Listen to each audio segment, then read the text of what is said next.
ಹರೇ ಶ್ರೀನಿವಾಸ. ಎಲ್ರಿಗೂ ನಮಸ್ಕಾರ ಸ್ನೇಹಿತರೆ. ಚೈತ್ರ ಮಾಸದ ಕೃಷ್ಣ ಪಕ್ಷದ ಏಕಾದಶಿ ವರೂಥಿನಿ ಏಕಾದಶಿ ನಾಳೆ ದಿವಸ ಅಂದರೆ ಏಪ್ರಿಲ್ 13ನೇ ತಾರೀಕು ಸೋಮವಾರ ಬರ್ತಾ ಇದೆ. ಈ ಒಂದು ವರೂಥಿನಿ ಏಕಾದಶಿಯನ್ನು ನಾವು ಯಾತಕ್ಕೋಸ್ಕರ ಆಚರಣೆಯನ್ನು ಮಾಡಬೇಕು, ಇದರ ಫಲಗಳೇನು ಎಲ್ಲವನ್ನು ನಾನು ಈ ವಿಡಿಯೋದಲ್ಲಿ ತಿಳಿಸ್ಕೊಡ್ತೀನಂತೆ. ಚೈತ್ರ ಮಾಸದ ಕೃಷ್ಣ ಪಕ್ಷದ ಏಕಾದಶಿ ವರೂಥಿನಿ ಏಕಾದಶಿ ಅಂತ ಈ ಏಕಾದಶಿಗೆ ಹೆಸರು. ಈ ಒಂದು ಏಕಾದಶಿಯ ಬಗ್ಗೆ ಕೃಷ್ಣ ಧರ್ಮರಾಜನಿಗೆ ತಿಳಿಸ್ತಾ ಇರುವಂಥ ಕಥೆ ಇದು. ಏನಂತ ಹೇಳ್ತಾ ಇದ್ದಾನೆ ಕೃಷ್ಣ ಅಂತಂದರೆ, ಈ ಒಂದು ವರೂಥಿನಿ ಏಕಾದಶಿಯನ್ನು ಯಾರು ಶ್ರದ್ಧಾಭಕ್ತಿಗಳಿಂದ ಆಚರಣೆಯನ್ನು ಮಾಡ್ತಾರೋ ಅವರಿಗೆ ಸಕಲ ಸೌಭಾಗ್ಯವನ್ನು ಕೊಡುತ್ತೆ ಅಂತ ಹೇಳ್ತಾರೆ. ಈ ಒಂದು ಏಕಾದಶಿ ತುಂಬ ಮಂಗಳಕರವಾದದ್ದು, ಸೌಭಾಗ್ಯವನ್ನು ಕೊಡ್ತಕ್ಕಂಥದ್ದು, ಒಳ್ಳೆಯದನ್ನು ಉಂಟು ಮಾಡುವಂಥದ್ದು, ಅಷ್ಟು ಒಂದು ಮಹತ್ವ ಈ ಒಂದು ವರೂಥಿನಿ ಏಕಾದಶಿಗೆ ಇದೆ. ಇದು ವರೋಧಿನಿ ಏಕಾದಶಿ ಅಲ್ಲ, ವರೂಥಿನಿ ಏಕಾದಶಿ ಅಂತ ಕರೀತಾರೆ. ವಿಶೇಷವಾಗಿ ಸ್ತ್ರೀಯರಿಗೆ ಈ ಒಂದು ಏಕಾದಶಿ ಒಂದು ವರದಾನ ಅಂತ ಹೇಳ್ಬೋದು ಸ್ನೇಹಿತರೆ. ತುಂಬ ಜನ ಕಷ್ಟಪಡ್ತಾ ಇರ್ತಾರೆ, ಜೀವನದಲ್ಲಿ ಪಾಪಗಳಿಂದ ಕಷ್ಟಪಡ್ತಾ ಇರ್ತಾರೆ, ಹೋದ ಜನ್ಮದಲ್ಲಿ ಮಾಡಿರುವಂಥ ಪಾಪಗಳಿಂದ. ತುಂಬ ಜನ ರೋಗಗಳಿಂದ ಬಾಧೆಯನ್ನು ಪಡ್ತಾ ಇರ್ತಾರೆ. ಹೀಗೆ ಯಾರು ಜೀವನದಲ್ಲಿ ನರಳುತ್ತಾ ಇರ್ತಾರೋ, ಕಷ್ಟಗಳಿಂದ ನರಳುತ್ತಾ ಇರ್ತಾರೋ ಅಂಥವರಿಗೆ ಈ ವರೂಥಿನಿ ಏಕಾದಶಿ ಒಂದು ವರದಾನ ಅಂತ ಹೇಳ್ಬೋದು. ವಿಶೇಷವಾಗಿ ಸ್ತ್ರೀಯರಿಗೋಸ್ಕರ ಅಂತಲೇ ಕೃಷ್ಣ ಪರಮಾತ್ಮ ಹೇಳ್ತಾ ಇದ್ದಾನೆ. ವಿಶೇಷವಾಗಿ ಸ್ತ್ರೀಯರಿಗಾಗಿ, ಸ್ತ್ರೀಯರಿಗೆ ಸೌಭಾಗ್ಯವನ್ನು ತಂದುಕೊಡುವಂಥ ಏಕಾದಶಿ. ನೋಡ್ರಿ, ಸೌಭಾಗ್ಯ ಕೊಡುತ್ತೆ ಈ ಒಂದು ಏಕಾದಶಿಯನ್ನು ಮಾಡೋದ್ರಿಂದ. ಎಲ್ಲ ವಿಧವಾದಂತಹ ಯೋಗಗಳನ್ನು ತಂದುಕೊಡುತ್ತೆ, ಭಾಗ್ಯವನ್ನು ತಂದುಕೊಡುತ್ತೆ, ಸಂಪತ್ತನ್ನು ತಂದುಕೊಡುತ್ತೆ ಅಂತ ಹೇಳ್ತಾ ಇದ್ದಾರೆ. ಈ ಒಂದು ವರೂಥಿನಿ ಏಕಾದಶಿಯನ್ನು ಅತ್ಯಂತ ಶ್ರದ್ಧಾಭಕ್ತಿಗಳಿಂದ ಆಚರಣೆಯನ್ನು ಮಾಡಬೇಕು. ಯಾವ ಸ್ತ್ರೀಗೆ ಹಣೆ ಬರದಲ್ಲಿ ಬರೀ ಕಷ್ಟಗಳೇ ಬರೆದಿದೆಯೋ, ಕೆಟ್ಟದ್ದನ್ನೇ ಬರೆದಿದೆಯೋ, ಬರೀ ದುಃಖಗಳು, ಕಷ್ಟಗಳು ಇವುಗಳನ್ನೇ ಅನುಭವಿಸ್ತಾ ಇರ್ತಾರೆ ಕೆಲವೊಬ್ಬರು. ಸಾಕಾಗಿ ಹೋಗಿದೆ ಜೀವನದಲ್ಲಿ ಅಂತ ಬೇಸತ್ತಿರ್ತಾರೆ ಪಾಪ. ತುಂಬ ಜನ ಈ ಥರದ ಕಷ್ಟಗಳನ್ನು ಪಡ್ತಾ ಇರ್ತಾರೆ. ಅಂಥವರಿಗಾಗಿ ವಿಶೇಷವಾದಂಥ ಏಕಾದಶಿ ಸ್ನೇಹಿತರೆ ಇದು. ಆದರೆ ಬರೀ ಅಂಥವರೇ ಮಾಡಬೇಕು ಅಂತಲ್ಲ, ಪ್ರತಿಯೊಬ್ಬರೂ ಸಹ ಪ್ರತಿಯೊಂದು ಏಕಾದಶಿಯನ್ನು ಮಾಡಬೇಕು. ಒಂದೊಂದು ಏಕಾದಶಿಗೂ ವಿಶೇಷವಾದಂಥ ಮಹತ್ವ ಇದೆ. ಇದು ಒಂದೇ ಅಂತ ನಾನು ಹೇಳ್ತಾ ಇಲ್ಲ, ಪ್ರತಿಯೊಂದು ಏಕಾದಶಿನೂ ಅಷ್ಟೇ ಮಹತ್ವಪೂರ್ಣವಾದದ್ದು. ಅದರಲ್ಲೂ ಒಂದೊಂದು ಏಕಾದಶಿ ಅಂತೂ ತುಂಬ ವಿಶೇಷತೆಯನ್ನು ಪಡೆದುಕೊಂಡಿರುತ್ತೆ. ಹಾಗಾಗಿ ಇದು ಒಂದು ಏಕಾದಶಿ, ವರೂಥಿನಿ ಏಕಾದಶಿ, ದುಃಖಗಳನ್ನು ನಾಶ ಮಾಡ್ತಕ್ಕಂಥದ್ದು, ಕಷ್ಟಗಳನ್ನು ಪರಿಹಾರ ಮಾಡ್ತಕ್ಕಂಥದ್ದು. ವಿಶೇಷವಾಗಿ ಹೆಂಗಸರಿಗೋಸ್ಕರ, ಸ್ತ್ರೀಯರಿಗೋಸ್ಕರ ಇರುವಂಥ ಏಕಾದಶಿ ಅಂತಲೇ ಹೇಳ್ಬೋದು. ಈ ಒಂದು ವರೂಥಿನಿ ಏಕಾದಶಿಯನ್ನು ಭಕ್ತಿ ಶ್ರದ್ಧೆಗಳಿಂದ ಯಾರು ಆಚರಣೆಯನ್ನು ಮಾಡ್ತಾರೋ ಅವರ ಎಲ್ಲ ಪಾಪಗಳು ಕಳೆದು ಸುಖವನ್ನು ಅನುಭವಿಸುವಂತೆ ಮಾಡುತ್ತೆ ಅಂತ ಹೇಳ್ತಾರೆ ಈ ಒಂದು ವರೂಥಿನಿ ಏಕಾದಶಿಯನ್ನು. ವರೂಥಿನಿ ಅಂತಂದರೆ ಒಂದು ಸೈನ್ಯ ಅಂತ ಹೇಳ್ಬೋದು, ಒಂದು ಗುಂಪು, ಒಂದಷ್ಟು ಎಲ್ಲ ಒಟ್ಟುಗೂಡಿಸಿದ್ರೆ ಎಷ್ಟಾಗುತ್ತೋ ಅಷ್ಟು ಸಮಸ್ಯೆಗಳಿದ್ದರೆ, ಅಷ್ಟು ಪಾಪಗಳಿದ್ದರೆ ಅವುಗಳನ್ನು ಪರಿಹಾರ ಮಾಡುವಂಥ ಏಕಾದಶಿ ಇದು. ದೊಡ್ಡ ಪುಣ್ಯದ ಫಲವನ್ನು ತಂದುಕೊಡುವಂಥ ಏಕಾದಶಿ ಅಂತಲೂ ಸಹ ಹೇಳ್ತಾರೆ. 10 ವರ್ಷ ತಪಸ್ಸನ್ನು ಮಾಡಿದ್ರೆ ಎಷ್ಟು ಪುಣ್ಯ ಬರುತ್ತೋ, ಈ ಒಂದೇ ಒಂದು ಏಕಾದಶಿಯಿಂದ ಅಷ್ಟೂ ಪುಣ್ಯನೂ ನಾವು ಪಡಿಬೋದು. ನೋಡ್ರಿ, 10 ವರ್ಷ ನಮಗೆ ತಪಸ್ಸು ಮಾಡಲಿಕ್ಕೆ ಸಾಧ್ಯ ಇದೆಯಾ? 10 ವರ್ಷ ಬಿಡ್ರಿ, 1 ವರ್ಷವೂ ಆಗೋದಿಲ್ಲ, 2 ದಿನವೂ ಆಗೋದಿಲ್ಲ, ವರ್ಷದ ತನಕನೂ ಬೇಡ. 1 ದಿನ ನಾವು ಪೂರ್ಣ ನಿರ್ಜಲ ಉಪವಾಸವನ್ನು ಮಾಡ್ತೀವಿ ಭಗವಂತನ ಮೇಲಿನ ಭಕ್ತಿ ಶ್ರದ್ಧೆಗಳಿಂದ. ಆದರೂ ಸಹ ರಾತ್ರಿ ಅಷ್ಟೊತ್ತಿಗೆ ನಮಗೆ ಸಾಕಾಗುತ್ತೆ, ನಿತ್ರಾಣ ಆಗುತ್ತೆ, ದೇಹದಲ್ಲಿ ಶಕ್ತಿ ಕಡಿಮೆ ಆಗ್ತಾ ಹೋಗುತ್ತೆ ಅಲ್ವಾ? ನೀರಿನ ಅಂಶ ಇರೋದಿಲ್ಲ ದೇಹದಲ್ಲಿ. ಮಾರನೇ ದಿವಸ ಬೆಳಗ್ಗೆ ಯಾವಾಗಾದರೂ ಪೂಜೆ ಆಗುತ್ತೋ, ಯಾವಾಗ ಒಂದು ತುತ್ತು ನಾವು ಅನ್ನವನ್ನು ತಿಂತೇವೋ ಅಂತ ಅನಿಸುತ್ತೆ ಕೊನೆಯಾಗಿ. ಬೆಳಗ್ಗೆ ತುಂಬ ಸಾಕಾದಂಗೆ ಆಗುತ್ತೆ. ಇಷ್ಟು ನಮಗೆ ನಮ್ಮ ಯೋಗ್ಯತೆ ಇಷ್ಟಿದೆ ಸ್ನೇಹಿತರೆ. ಒಂದು ದಿನ ನಿರಾಹಾರ ಉಪವಾಸವನ್ನು ಮಾಡಲಿಕ್ಕೆ ನಮಗೆ ಶಕ್ತಿ ಇಲ್ಲ. 10 ವರ್ಷ ತಪಸ್ಸುಗಳನ್ನು ಮಾಡಲಿಕ್ಕೆ ನಮಗೆ ಸಾಧ್ಯ ಆಗುತ್ತಾ? ಆಗೋದೇ ಇಲ್ಲ. ಹಾಗೆ ಭಗವಂತ ಎಷ್ಟು ನಮಗೆ ಅವಕಾಶಗಳನ್ನು ಮಾಡಿಕೊಟ್ಟಿದ್ದಾನೆ ನೋಡ್ರಿ. ನಿಮ್ಮ ಕೈಲಿ ಆಗೋದಿಲ್ಲ ಅಂತ ಭಗವಂತನಿಗೆ ಗೊತ್ತಿದೆ, ನಮಗಾಗೋದೇ ಇಲ್ಲ ಮಾಡಲಿಕ್ಕೆ ಅಂತ. ಹಾಗಾಗಿ ಇಷ್ಟು ಒಂದು ಅವಕಾಶಗಳನ್ನು ನಮಗೆ ಪದೇ ಪದೇ ಪದೇ ಭಗವಂತ ಕೊಟ್ಟಿದ್ದಾನೆ. ಇದನ್ನಾದರೂ ಮಾಡಿಕೊಳ್ರಿ, ಇಷ್ಟನ್ನಾದರೂ ಮಾಡಿ ನಿಮ್ಮ ಪಾಪಗಳ ಪರಿಹಾರ ಮಾಡಿಕೊಂಡು ಪುಣ್ಯ ಸಂಪಾದನೆಯನ್ನು ಮಾಡಿಕೊಂಡು ಸುಖ ಪಡ್ರಿ ಅಂತ ಭಗವಂತ ನಮಗೋಸ್ಕರ ಮಾಡಿರುವಂಥದ್ದು ಇದೆಲ್ಲನೂ.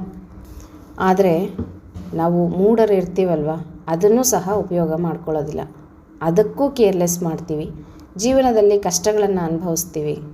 ಏನೋ ತೊಂದರೆಗಳು ಬರುತ್ತೆ, ತುಂಬ ಕಷ್ಟಗಳಾಗುತ್ತೆ. ಆವಾಗ ನಮ್ಮ ಜಾತಕ ಹಿಡ್ಕೊಂಡು ತಿರುಗ್ತೀವಿ ಅಲ್ವಾ ಜ್ಯೋತಿಷ್ಯರ ಹತ್ರ, ನಮಗಿಂಥ ಕಷ್ಟ ಬಂದುಬಿಟ್ಟಿದೆ, ಏನು ಮಾಡೋದು ಅಂತ. ಆದರೆ ಭಗವಂತ ಇಷ್ಟು ಸುಲಭೋಪಾಯಗಳನ್ನು ನಮಗೆ ತಿಳಿಸಿದ್ದಾಗಲೂ ಸಹ ಅದನ್ನು ನಾವು ಉಪಯೋಗ ಮಾಡಿಕೊಳ್ದೆ ಜಾತಕಗಳನ್ನು ಹಿಡ್ಕೊಂಡು ತಿರುಗಿದ್ರೆ ಏನೂ ಪ್ರಯೋಜನ ಬರೋದಿಲ್ಲ ಸ್ನೇಹಿತರೆ. ಇದೆಲ್ಲದನ್ನು ನಾವು ತಿಳ್ಕೋಬೇಕು. ಫಸ್ಟು ನಾವು ಪಾಪಗಳನ್ನು ಪರಿಹಾರ ಮಾಡ್ಕೋಬೇಕು. ನಾವು ಹಿಂದಿನ ಜನ್ಮದಲ್ಲಿ ಅನಂತ ಪಾಪಗಳನ್ನು ಮಾಡಿರ್ತೀವಿ, ತಿಳಿದೂ ಮಾಡಿರ್ತೀವಿ, ತಿಳಿದೇನೂ ಮಾಡಿರ್ತೀವಿ, ಮತ್ತು ಈ ಜನ್ಮದಲ್ಲೂ ಮಾಡ್ತಾ ಇರ್ತೀವಿ. ಕ್ಷಣ ಕ್ಷಣದಲ್ಲಿ ಪ್ರತಿದಿನದಲ್ಲೂ ಮಾಡ್ತೀವಿ ಪಾಪಗಳನ್ನು. ಅದು ನಮಗೆ ಸರ್ವೇ ಸಾಮಾನ್ಯ. ಆದರೆ ತಪ್ಪು ಎಲ್ಲರೂ ಮಾಡ್ತಾರೆ, ಅದನ್ನು ತಿದ್ದಿ ನಡೆಯುವಂಥದ್ದು ಮನುಷ್ಯನ ಒಂದು ಕರ್ತವ್ಯ. ಹಾಗಾಗಿ ದೇವರು ನಮಗೆ ಸದಾ ಅವಕಾಶಗಳನ್ನು ಕೊಡ್ತಾನೆ, ಕೊಟ್ಟು ನೋಡ್ತಾನೆ. ಈಗಲಾದರೂ ಮನುಷ್ಯ ತಿದ್ದುಕೊಂಡು ಸರಿ ಹೋಗ್ತಾನ ನೋಡೋಣ ಅಂತ ಹೇಳಿ. ಆದರೆ ಅದನ್ನು ಅರಿತುಕೊಂಡು ಮಾಡುವಂಥವನು ಬುದ್ಧಿವಂತನಾಗಿ ಪಾಪಗಳ ಪರಿಹಾರ ಮಾಡಿಕೊಂಡು ಕಷ್ಟಗಳ ಪರಿಹಾರ ಮಾಡಿಕೊಂಡು ಸುಖ ಪಡ್ತಾನೆ. ಮುಂದಿನ ಜನ್ಮದಲ್ಲಿ ತನ್ನ ಸುಖದ ಪುಣ್ಯದ ಬುತ್ತಿಯನ್ನು ಕಟ್ಟಿಕೊಂಡು ಹೋಗಿ ಮುಂದಿನ ಜನ್ಮದಲ್ಲೂ ಸುಖ ಪಡ್ತಾನೆ. ಆದರೆ ತಿಳಿಯದೆ ಮೂಢರಾಗಿ ಜೀವನ ನಡೆಸ್ತಕ್ಕಂಥವರು ಕಷ್ಟಗಳನ್ನು ಅನುಭವಿಸಿ ಮತ್ತೆ ಮುಂದಿನ ಜನ್ಮದಲ್ಲಿ ಮತ್ತೆ ಕಷ್ಟಗಳನ್ನು ಅನುಭವಿಸ್ತಾ ಇರ್ತಾರೆ. ಹಾಗಾಗಿ 10 ವರ್ಷ ತಪಸ್ಸು ಮಾಡಿದ್ರೆ ಎಷ್ಟು ಫಲ ಸಿಗುತ್ತೋ ಅಷ್ಟು ಒಂದು ಪುಣ್ಯ ಒಂದೇ ಒಂದು ದಿನದ ಏಕಾದಶಿಯಲ್ಲಿ ಇದೆ ಅಂತ ಹೇಳ್ತಾ ಇದ್ದಾರೆ ನೋಡ್ರಿ. ಹಾಗಾಗಿ ಯಾರು ಇಂಥ ಏಕಾದಶಿಗಳನ್ನು ಮಿಸ್ ಮಾಡ್ಕೋಬೇಡ್ರಿ. ಎಲ್ಲ ಏಕಾದಶಿಗಳನ್ನು ಮಾಡಿರಿ. ನೀವು ಪ್ರತಿಯೊಂದು 15 ದಿನಕ್ಕೆ ಬರ್ತಕ್ಕಂಥ ಏಕಾದಶಿಯನ್ನು ಶ್ರದ್ಧಾಭಕ್ತಿಗಳಿಂದ ಭಗವಂತನ ಮುಂದೆ ಸಮರ್ಪಣೆಯನ್ನು ಮಾಡಿ ಬೆಳಗ್ಗೆ ಎದ್ದುಬಿಟ್ಟು ಭಗವಂತನ ಮುಂದೆ ಕೈ ಮುಗಿದು ನಿಂತ್ಕೊಂಡು ಒಂದು ತುಪ್ಪದ ದೀಪವನ್ನು ಹಚ್ಚಿಟ್ಟು ಭಕ್ತಿಯಿಂದ ಬೇಡ್ಕೊಳ್ರಿ, ಭಗವಂತ ನಾನಿವತ್ತು ನಿನ್ನ ಒಂದು ಪ್ರೀತಿಗಾಗಿ ಏಕಾದಶಿ ಉಪವಾಸವನ್ನು ಮಾಡಬೇಕು ಅಂತ ಇದ್ದೀನಿ. ಇವತ್ತು ನಿನಗೋಸ್ಕರ ಎಲ್ಲವನ್ನು ತ್ಯಾಗ ಮಾಡ್ತೀನಿ. ನಿನ್ನ ಒಂದು ಚಿಂತನೆ, ನಿನ್ನ ಒಂದು ಧ್ಯಾನದಲ್ಲಿ ನಾನು ಈ ದಿನವನ್ನು ಕಳೀತೀನಿ. ನನ್ನ ಒಂದು ಪಾಪಗಳನ್ನು ಪರಿಹಾರ ಮಾಡಿ ನನ್ನ ಕಷ್ಟ ಪರಿಹಾರ ಮಾಡು ತಂದೆ ಅಂತ ಒಂದು ಬೇಡಿಕೆ ಭಗವಂತನ ಮುಂದೆ ನಿಮ್ಮ ಮನಸ್ಸಿನಿಂದ ಇಡ್ರಿ. ನಂತರ ನಿಮ್ಮ ಕಾಲಕ್ರಮೇಣ ನೋಡ್ತಾ ಹೋಗ್ರಿ ಹೇಗೆ ನಿಮ್ಮ ಜೀವನದಲ್ಲಿ ಬದಲಾವಣೆ ಆಗ್ತಾ ಹೋಗುತ್ತೆ. ಒಂದೊಂದೇ ಏಕಾದಶಿ ಮಾಡ್ತಾ ಮಾಡ್ತಾ ಮಾಡ್ತಾ ಮಾಡ್ತಾ ನಿಮ್ಮ ಪಾಪಗಳು ಬೆಟ್ಟದಷ್ಟಿರುತ್ತೆ. ಅದು ಕರಗೋದು ಸುಮ್ಮನೆನಾ ಸ್ನೇಹಿತರೆ? ತುಂಬ ಕಷ್ಟ ಅಷ್ಟು ಪಾಪಗಳ ಪರಿಹಾರ ಮಾಡ್ಕೊಳ್ಳೋದು. ಹಾಗೆ ಸ್ವಲ್ಪ ಸ್ವಲ್ಪ ಸ್ವಲ್ಪ ಕಡಿಮೆ ಆಗ್ತಾ ಆಗ್ತಾ ಆಗ್ತಾ ನಿಮ್ಮ ಕಷ್ಟಗಳು ಸಹ ಕಡಿಮೆ ಆಗ್ತಾ ಹೋಗುತ್ತೆ, ಪುಣ್ಯ ಸಂಪಾದನೆ ಜಾಸ್ತಿ ಆಗ್ತಾ ಹೋಗುತ್ತೆ. ಹಾಗಾಗಿ 10 ವರ್ಷದ ತಪಸ್ಸಿನ ಫಲ ಈ ಒಂದು ಏಕಾದಶಿಗಿದೆ ಅಂತ ಸ್ವತಃ ಕೃಷ್ಣ ಪರಮಾತ್ಮ ಇದನ್ನೆಲ್ಲ ಹೇಳಿದ್ದಾನೆ. ನಾನು ಹೇಳ್ತಾ ಇರೋದಲ್ಲ, ಭಗವಂತ ಹೇಳ್ತಾ ಇರೋದು.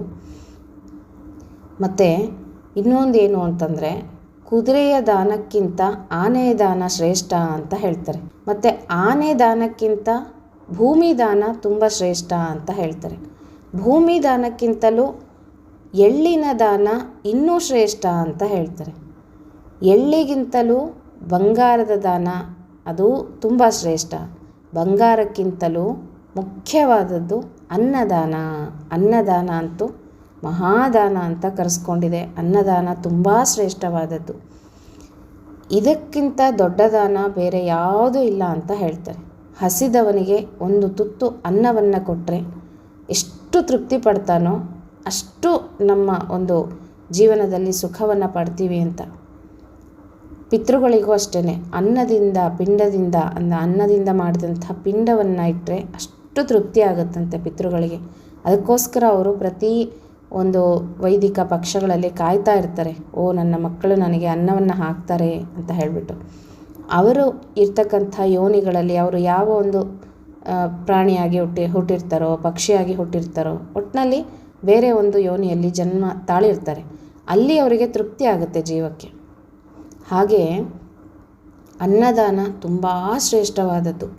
ಅನ್ನದಾನಕ್ಕೆ ಸರಿಸಾಟಿಯಾದಂಥ ದಾನ ಇನ್ನೊಂದಿಲ್ಲ ಅಂತ ಹೇಳ್ತಾರೆ. ಹಾಗೆ ಕನ್ಯಾದಾನವೂ ಸಹ ಶ್ರೇಷ್ಠವಾದದ್ದು, ಗೋದಾನ ಸಹ ಇನ್ನೂ ಶ್ರೇಷ್ಠವಾದದ್ದು.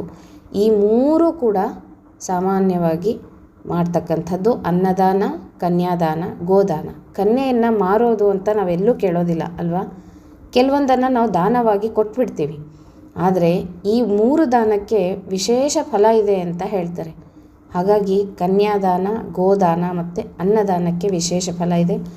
ಎಂಥವರಿಗೆ ದಾನಗಳನ್ನು ಮಾಡಬೇಕು ಅಂತಂದರೆ ಯೋಗ್ಯರಾದವರಿಗೆ ದಾನಗಳನ್ನು ಮಾಡಬೇಕು ಅಂತ ಹೇಳ್ತಾರೆ ಶಾಸ್ತ್ರದಲ್ಲಿ. ಸತ್ಪಾತ್ರರು ಅಂತ. ನಾವು ಏನೇ ದಾನ ಕೊಟ್ಟರೂ ಅದರ ಫಲ ನಮಗೆ ಸಿಗಬೇಕು ಅಂದರೆ ಅದನ್ನು ನಾವು ಸತ್ಪಾತ್ರರಿಗೆ, ಯೋಗ್ಯರಾದವರಿಗೆ ದಾನವನ್ನು ಕೊಡಬೇಕು ಅಂತ. ಮತ್ತು ಇನ್ನೊಂದು ವಿಷಯ ಸ್ನೇಹಿತರೆ, ದಾನಕ್ಕೂ ಮತ್ತು ಸಹಾಯಕ್ಕೂ ತುಂಬ ವ್ಯತ್ಯಾಸ ಇದೆ. ಕೆಲವರು ಕೇಳ್ತಾ ಇರ್ತೀರ ದಾನವನ್ನು ಮಾಡಲಿಕ್ಕೆ ಅಂತ. ಯಾರಾದರೂ ಬಡವರಿಗೆ ನಾವು ಈ ರೀತಿಯಾಗಿ ಅಕ್ಕಿ, ಬೆಲ್ಲ, ಬೇಳೆ ಎಲ್ಲ ಕೊಡ್ಬೋದಾ ಅಂತ ಕೇಳ್ತಾ ಇರ್ತಾರೆ. ಅದು ದಾನ ಅಂತ ಅನಿಸ್ಕೊಳ್ಳೋದಿಲ್ಲ. ಈಗ ಭಿಕ್ಷುಕರಿಗೆ ಕೊಡೋದಾಗಲಿ ಅದು ಸಹಾಯ ಅಂತ ಅನಿಸ್ಕೊಳ್ಳುತ್ತೆ. ನಿರ್ಗತಿಕರಿಗೆ ಅಥವಾ ಏನು ಇಲ್ಲದೆ ಇರೋರಿಗೆ, ಕಷ್ಟಪಡ್ತಾ ಇರೋರಿಗೆ, ಅಂಥವರಿಗೆ ನಾವು ಏನನ್ನು ಕೊಡ್ಬೋದು, ಕೊಡಬಾರ್ದು ಅಂತ ಶಾಸ್ತ್ರ ಹೇಳಿಲ್ಲ. ಅಂಥವರಿಗೆ ಮುಖ್ಯವಾಗಿ ನಾವು ಕೊಡಬೇಕು. ಏನನ್ನಾದರೂ ಅವರಿಗೇನು ಅವಶ್ಯಕತೆ ಇದೆಯೋ ಅದನ್ನು ನಾವು ಕೊಡಬೇಕು. ಅದು ದಾನ ಅಂತ ಕರೆಸ್ಕೊಳ್ಳೋದಿಲ್ಲ, ಅದು ಸಹಾಯ ಆಗುತ್ತೆ. ಸಹಾಯ ಬೇರೆ, ದಾನ ಬೇರೆ. ದಾನ ಅಂತ ಕೊಡ್ತಕ್ಕಂಥದ್ದು ನಾವು ಸಂಕಲ್ಪಪೂರ್ವಕವಾಗಿ ಯೋಗ್ಯರಾದವರಿಗೆ, ಅವರು ಶ್ರೀಮಂತರೇ ಇರ್ಬೋದು, ಯೋಗ್ಯರಾಗಿರಬೇಕು. ಅಂದರೆ ಅವರು ಆಚಾರ ವಿಚಾರಗಳನ್ನು ಮಾಡ್ತಾ, ಭಗವಂತನ ಬಗ್ಗೆ ತಿಳಿದು, ಪೂಜೆ ಪುನಸ್ಕಾರಗಳನ್ನು ಮಾಡಿ, ನೇಮ ನಿತ್ಯಗಳನ್ನು ಮಾಡ್ತಕ್ಕಂಥವರಿಗೆ, ಯೋಗ್ಯರಾದವರಿಗೆ, ಸತ್ಪಾತ್ರರಿಗೆ ದಾನಗಳನ್ನು ಕೊಟ್ಟರೆ ನಮಗೆ ಅದರ ಫಲ ಅನಂತ ಪಟ್ಟು ಸಿಗುತ್ತೆ ಅಂತ ಶಾಸ್ತ್ರ ಹೇಳಿದೆ. ಹಾಗಾಗಿ ಯಾವಾಗಲೂ ನಾವು ಏನೇ ದಾನ ಮಾಡಿದ್ರೂ ಸಹ ಸತ್ಪಾತ್ರರಿಗೆ ದಾನಗಳನ್ನು ಮಾಡಬೇಕು. ಇನ್ನು ವಿದ್ಯಾದಾನ, ಅದು ತುಂಬ ಶ್ರೇಷ್ಠವಾದದ್ದು. ವಿದ್ಯಾದಾನ ಅಂತಂದರೆ ಈಗ ಟೀಚರ್ಸು ಸ್ಕೂಲ್ಗಳಲ್ಲಿ ಹೇಳ್ಕೊಡ್ತಾ ಇರ್ತಾರಲ್ವ ಸಬ್ಜೆಕ್ಟ್ಗಳು, ಅದು ವಿದ್ಯಾದಾನ, ಅದೂ ವಿದ್ಯಾದಾನನೇ. ಆದರೆ ಇಲ್ಲಿ ಹೇಳಿರುವಂಥದ್ದು, ಈ ಒಂದು ವರೋಧಿನಿ ಏಕಾದಶಿಯಲ್ಲಿ ಹೇಳಿರುವಂಥ ವಿದ್ಯಾದಾನ ಯಾವುದು ಅಂತಂದರೆ ಭಗವಂತನ ಬಗ್ಗೆ ತಿಳಿಸ್ತಕ್ಕಂಥದ್ದು, ಭಗವಂತನ ಮಹಿಮೆಗಳನ್ನು ಹೇಳ್ತಕ್ಕಂಥದ್ದು, ಭಗವಂತನ ಒಂದು ಪೂಜೆಗಳನ್ನಾಗಲಿ, ವ್ರತಗಳನ್ನಾಗಲಿ, ಇದರ ಬಗ್ಗೆ 4 ಜನಕ್ಕೆ ತಿಳಿಸಿಕೊಡುವಂಥದ್ದು ಇದು ಒಂದು ವಿದ್ಯಾದಾನ ಅಂತ ಹೇಳಿದ್ದಾರೆ. ಇದಷ್ಟು ಪುಣ್ಯಕರವಾದಂಥ ಕೆಲಸ ಇನ್ನೊಂದಿಲ್ಲ. ಆದರೆ ಅದನ್ನು ಸದ್ಬಳಕೆ ಮಾಡ್ಕೋಬೇಕು. ಯಾರು ಇಚ್ಛೆಪಟ್ಟು ಮನಸ್ಸನ್ನು ಕೊಟ್ಟು ಕೇಳಿ ಅದನ್ನು ಅನುಸರಿಸಿ ಮಾಡ್ತಾರೋ ಅಂಥವರಿಗೆ ಹೇಳಿಕೊಡೋದ್ರಿಂದ ನಮಗೆ ಅನಂತಪಟ್ಟು ಪುಣ್ಯ ಬರುತ್ತೆ ಅಂತ ಇಲ್ಲಿ ಹೇಳಿದ್ದಾರೆ. ಸುಮ್ಮನೆ ಏನೋ ಹೇಳ್ತಾರೆ ಟೈಮ್ ಪಾಸ್ಗೆ, ನಾವು ಟೈಮ್ ಪಾಸ್ಗೆ ಕೇಳಿಬಿಡೋಣ, ಅದೆಲ್ಲ ಮಾಡ್ಕೊಂಡು ಕೂಡೋಕ್ಕೆ ಆಗೋದಿಲ್ಲ. ಸುಮ್ಮನೆ ಅವರೆಲ್ಲ ಸುಳ್ಳು ಹೇಳ್ತಾರೆ, ತಪ್ಪಾಗಿ ಹೇಳ್ತಾರೆ ಅಂತ ಈ ರೀತಿಯಾಗಿ ಯಾರು ಅಸಡ್ಡೆಯಾಗಿ ಮಾತನಾಡ್ತಾರೋ ಅಂಥವರಿಗೆ ಹೇಳೋದ್ರಿಂದ ಏನು ಪ್ರಯೋಜನ ಇಲ್ಲ. ಯಾರು ನಾವು ಹೇಳುವಂಥ ಪೂಜೆ ಪುನಸ್ಕಾರಗಳಾಗಲಿ, ಇನ್ನೊಂದಾಗಲಿ, ದೇವರ ಬಗ್ಗೆ ಯಾರು ಎಲ್ಲ ಕಡೆ ಸಾರ್ತಾ ಇರ್ತಾರೋ, ಅದನ್ನು ತಿಳಿದು ಭಕ್ತಿಯಿಂದ ಯಾರು ಆಚರಣೆಯನ್ನು ಮಾಡ್ತಾರೋ ಅದು ವಿದ್ಯಾದಾನ ಅಂತ ಕರೆಸ್ಕೊಳ್ಳುತ್ತೆ. ಇದಕ್ಕೆ ಅನಂತಪಟ್ಟು ಪುಣ್ಯ ಇದೆ. ಇಂತಹ ಎಲ್ಲ ದಾನಗಳು ಅಂದರೆ ಅನ್ನದಾನ, ಕನ್ಯಾದಾನ, ಗೋದಾನ, ವಿದ್ಯಾದಾನ, ಎಲ್ಲ ದಾನಗಳನ್ನು ಮಾಡಿದ ಪುಣ್ಯ ಈ ಒಂದೇ ಒಂದು ವರೋಧಿನಿ ಏಕಾದಶಿಯಿಂದ ಬರುತ್ತೆ ಅಂತ ಹೇಳ್ತಾರೆ. ಹಾಗಾಗಿ ದಶಮಿ ಆಚರಣೆ, ಏಕಾದಶಿ ಆಚರಣೆ, ದ್ವಾದಶಿ ಆಚರಣೆ ತಪ್ಪದೇ ಮಾಡಬೇಕು. ಇವತ್ತಿನ ದಿವಸ ಅಂದರೆ ಭಾನುವಾರ, ಇವತ್ತು ದಶಮಿಯ ಆಚರಣೆ. 1 ಹೊತ್ತು ಮಾತ್ರ ಅನ್ನವನ್ನು ತಿನ್ನಬೇಕು. ಮತ್ತು ರಾತ್ರಿ ಏನಾದರೂ ಫಲಹಾರವನ್ನು ತಗೋಬೋದು. ಏಕಾದಶಿ ಸಾಧ್ಯವಾದಷ್ಟು ಪೂರ್ಣ ಉಪವಾಸ ಮಾಡಬೇಕು, ನಿರ್ಜಲ ಉಪವಾಸ. ಮತ್ತು ದ್ವಾದಶಿ ದಿವಸ ಬೆಳಗ್ಗೆ ನಾನು ಹೇಳುವಂತಹ ಪಾರಣೆಯ ಸಮಯಕ್ಕೆ ಸರಿಯಾಗಿ ಊಟವನ್ನು ಮಾಡಬೇಕು. ಆದಷ್ಟು ಊಟ ಮಾಡಲಿಕ್ಕೆ ಪ್ರಯತ್ನ ಮಾಡಿರಿ, ಏಕಾದಶಿ ಮಾಡಿದಂಥ ಫಲ ಸಿಗುತ್ತೆ. ಹಾಗಾಗಿ ದ್ವಾದಶಿ 14ನೇ ತಾರೀಕು ಮಂಗಳವಾರ ಬೆಳಗ್ಗೆ 6 ಗಂಟೆ 13 ನಿಮಿಷದ ನಂತರ ಊಟವನ್ನು ಮಾಡ್ಬೋದು. ಪಾರಣೆಯ ಸಮಯ 6 ಗಂಟೆ 13 ನಿಮಿಷದ ನಂತರ. ಇದಿಷ್ಟು ವರೂಧಿನಿ ಏಕಾದಶಿಯ ಮಹತ್ವ. ವಿಶೇಷವಾದಂಥ ಏಕಾದಶಿ, ಚೈತ್ರ ಮಾಸದ ಕೃಷ್ಣ ಪಕ್ಷದ ಏಕಾದಶಿ. ಇದನ್ನು ತಪ್ಪದೇ ಆಚರಣೆಯನ್ನು ಮಾಡಿರಿ. ಮುಖ್ಯವಾಗಿ ಸ್ತ್ರೀಯರು ನಿಮ್ಮ ಕಷ್ಟಗಳ ಪರಿಹಾರಕ್ಕಾಗಿ ಬಿಡಬೇಡ್ರಿ, ತಪ್ಪದೇ ಮಾಡಿರಿ ಅಂತ ಹೇಳ್ತಾ ಮತ್ತೆ ಮುಂದಿನ ವಿಡಿಯೋ ಒಟ್ಟಿಗೆ ಸಿಗ್ತೀನಂತೆ. ಹರೇ ಶ್ರೀನಿವಾಸ.